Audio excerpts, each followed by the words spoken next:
everybody, another day, another dollar. Today is Wednesday, the first trading day for the month of April and the first trading day for the second quarter. Looks like we're about to pick things off where we left off in Q1, so let's jump right into things. These are the top 5 things I'll be watching today, starting off with number 1.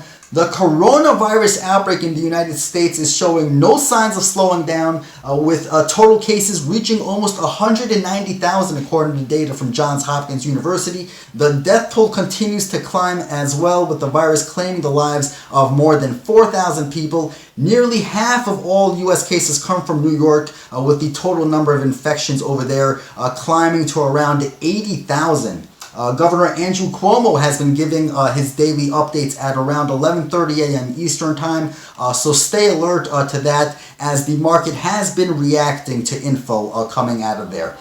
President Trump on Tuesday warned Americans to brace for a very painful 2-week period ahead, with the White House releasing new projections that there could be between 100,000 to 240,000 deaths as a result of the pandemic in the U.S. On to number 2. Wall Street futures are under pressure this morning. Dow futures are pointing to a loss of about 600 points at the moment, while the S&P 500 futures are off by about 3%. So really predictions of more casualties in the U.S. is obviously weighing on sentiment. There are still a lot of risks out there, but if you look close enough, there are still some individual stocks with strong balance sheets, which at these levels could be worth a buy. Check out my weekly article highlighting 3 chip makers which could emerge as the big winners from the coronavirus wreckage. That's on Investing.com. On to number 3, reflecting the cautious mood in financial markets. Traders piled into the safety of U.S. government bonds, the U.S. dollar, as well as gold. Really, there have been more and more indications of the damage of the coronavirus impact on the global economy. What's notable to me is that the dollar has been rising today, even after the Federal Reserve pledged more dollar funding measures in order to ease liquidity, in order to ease the dollar crunch. So the fact that there's so much demand for the dollar is obviously telling us that there might be something beneath the surface much bigger than what we think.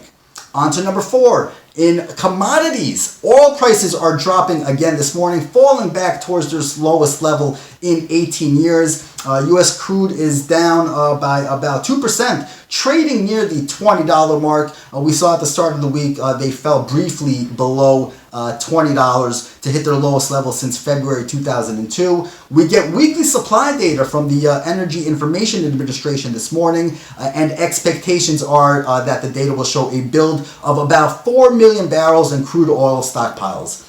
And finally, number 5, it's a big day on the economic calendar. At 10 a.m. Eastern Time, the Institute of Supply Management will release its March manufacturing PMI report. We're expecting a sharp drop into contraction territory. Check out Investing.com's economic calendar for the forecast on that. At 8:15 a.m. Eastern Time, we also get the latest ADP Jobs report, and expectations are for that to show a drop of 150,000 jobs last month. So overall, we're expecting much damage from the coronavirus crisis on the economy. The true extent of that will only be seen in the months ahead. So that's it for me for today. May the trading gods be with you. Have a good day, everybody.